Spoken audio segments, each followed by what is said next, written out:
maraming salamat at magsyukur sa Allah sapagkat naisipan yung bakit mag-usap tayo ngayon. Ito'y pag-usap natin ngayon responsibilidad yan ng bawat isa sa atin. We are the leaders of the Bangsamoro people and we are the cream of the Bangsamoro society. For many years, we have been engaged in jihad fisabilillah since mga 1960s, yung this chapter ng struggle natin. And jihad fisabilillah declared by our ulama as fardhu ain. Fardhu ain meaning individual obligation. Ibig sabihin yan, take my case, nasa jihad ako at hindi sapagkat nasa jihad ako ngayon libre na itong mga anak ko na kahit hindi mag-jihad, no? May obligation sila. Yan ang fardhu ain. Kung fardu kifaya, pwede pa na ako nasa jihad, yung pamilya ko pwede na siguro hindi mag-jihad. So obligation natin lahat ito. At palaging sinasabi namin na itong jihad hindi kaya tumbasan ng gobyerno natin, lalo na ng imayroon ang sakripisyo ng bawat isa sa atin. Only Allah Sallahu ta'ala makagaga mamaras sa jihad na. Pero mayroon tayong pangalawang obligation at yung struggle ng Bangsamoro people. Karapatan natin na tayo mayroon tayong gobyerno, right to self-determination. Mayroon tayong gobyerno, karapatan natin yan. Sa ngayon, Bangsamoro pa rin tayo, pero yung gobyerno natin nawala na sa atin. Alam natin lahat na bago magkaroon, may establish yung gobyerno ng Pilipino, tayo may nawan ng gobyerno, Sultanate of Sulu. You know this. And Sultanate of Maguindanao. Mas nauna yung gobyerno natin kaysa gobyerno ng United States of America. I can say that wala pang New York, mayroon ng yung Holo City na. Yes. Yung Malabang City na. Yan ang center of trade between the Bangsamoro and China. Yang Pilipino, naging Pilipino yan dahil sa, with due respect of course, with due respect, because before meron Pilipino, isa tayo, Bangsamoro. Pwedeng sabihin Bangsamoro tayo bago dumating si Magellan, di ba? Di ba, Manila was a Muslim city before the Spanish invaders came. Manila was a Muslim city. And Manila, the first defenders of Manila were Muslims under the leadership of Raja Sulaiman. Matanda, diyan sila. At saka yung Pasig na yan, diyan nagkatira si Raja diyan sa Pasig. Pero because of, dumating yung Castilla, naging Pilipino kayo, we remain Moro. But pareho, brothers tayo. So itong obligation ng Bangsamoro to fight, to struggle para makamit yung kanyang karapatan na mayroon siyang gobyerno, pamunuan ang kanyang sarili at ang kanyang Bangsamoro sister homeland. Napakahalaga ito na bawat isa sa atin must perform his duty as a Bangsamoro. So itong pinapaliwanag niyo kanina pa, hindi ito tulong ninyo, Doktor, with your respect sa inyo at sa inyong lahat. This is your contribution to the struggle of the Bangsamoro people, ng bawat isa. Bawat isa sa atin after wala na tayo sa mundo, wala na tayo sa akhirat, will be asked, anong ginawa natin? And so obligation natin ito. Kami dito sa Imailip leadership, hindi namin inaangkin everything, no. But sabihin na natin, nag-volunteer kami to sacrifice. Nag-volunteer kami. At ngayon, katulad ng palagi kong sinasabi, obligation ng leadership ng MILF to unify the Bangsamoro leaders. Kasi we must admit na disunited ang Bangsamoro leaders. Matagal na. Disunited, but hindi naman sila sa naglalaban-laban, disunited on how to resolve the Bangsamoro issue. The Bangsamoro leaders. Hanggang ngayon, si Brother Norman Suarez, hindi pa rin naniniwala na, the Bangsamoro issue can be addressed through the framework agreement. Hanggang ngayon, up to this moment, yan pa rin ang position niya. Pero kami, pabayaan na natin siya. Yun ang kanyang paniniwala. We just pray na someday, makita niya yung... and then, there is an issue now, lahat dato, in Sabah.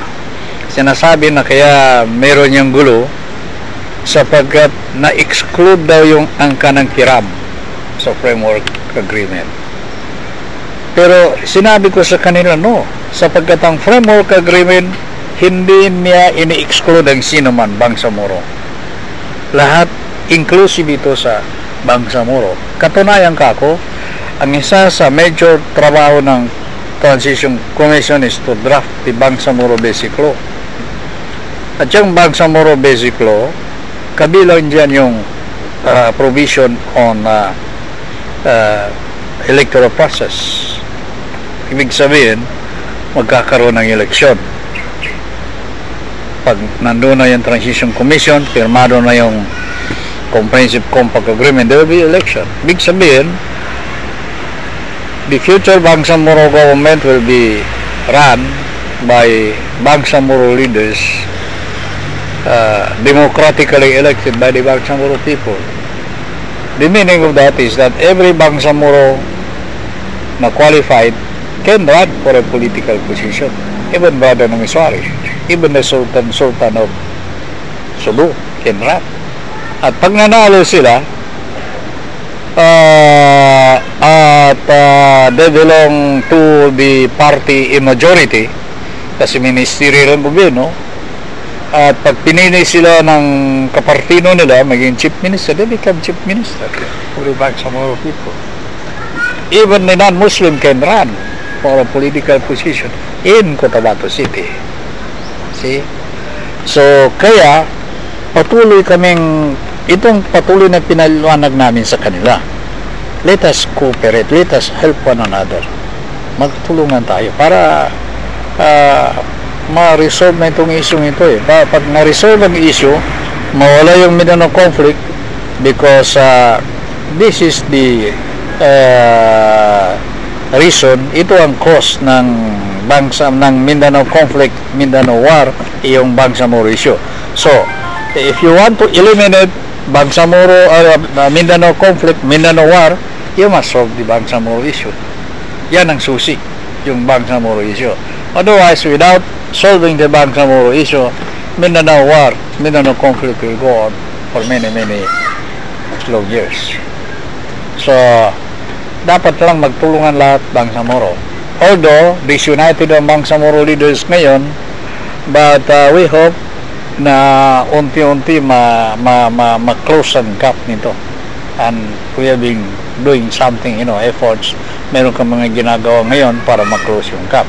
And so, nakikita namin ngayon na yung gap between the leaders ng mga Mujahideen and the leaders ng MILF, leaders ng MNLF, at saka yung mga Bangsamoro political leaders na medyo malapit na, hindi katulad noon na malayo masyado. Ngayon, we are talking now. We are discussing issues now with the Bangsamoro political leaders. At unti-unti nawawala na yung suspect ng isa kasi ang suspect yung mga Bangsamoro political leaders, ang tingin ng iba sa mga revolutionary leaders, mga Mujahideen traidor sa cause ng Bangsamoro people, kakampi sa gobyerno. Kaya ito naman mga, not all, but there are mga Bangsamoro political leaders noon na ang tingin sa mga leaders na Mujahideen, kasama na yung mga ulama, hindi marunong maglaro ng gobyerno, wala silang capability to run ng government. Yun. Pero ngayon, unti-unti na yung gap. Na-short na yung itong gap. And so, what we need now is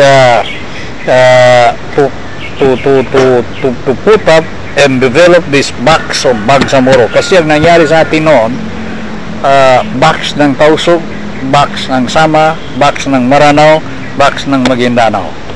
That is why when the regional governor is from Cotabato, marami sa mga magandang posisyon yan dito sa amin binibigay.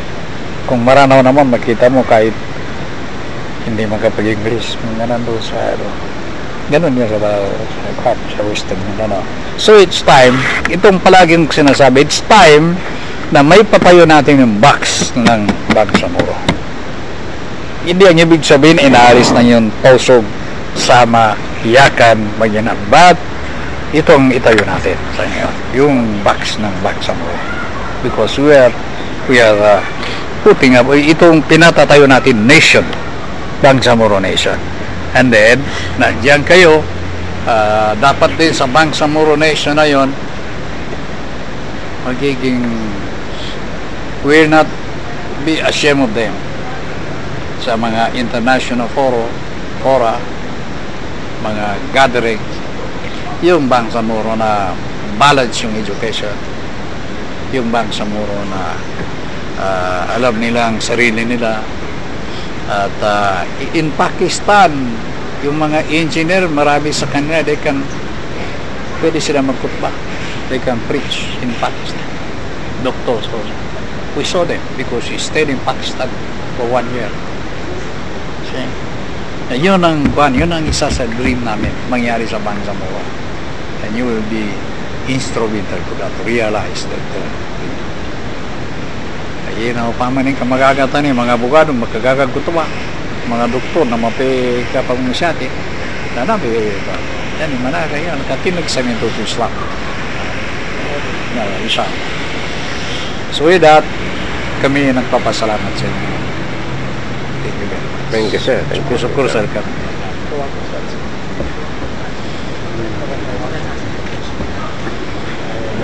Amin ya rabbal alamin.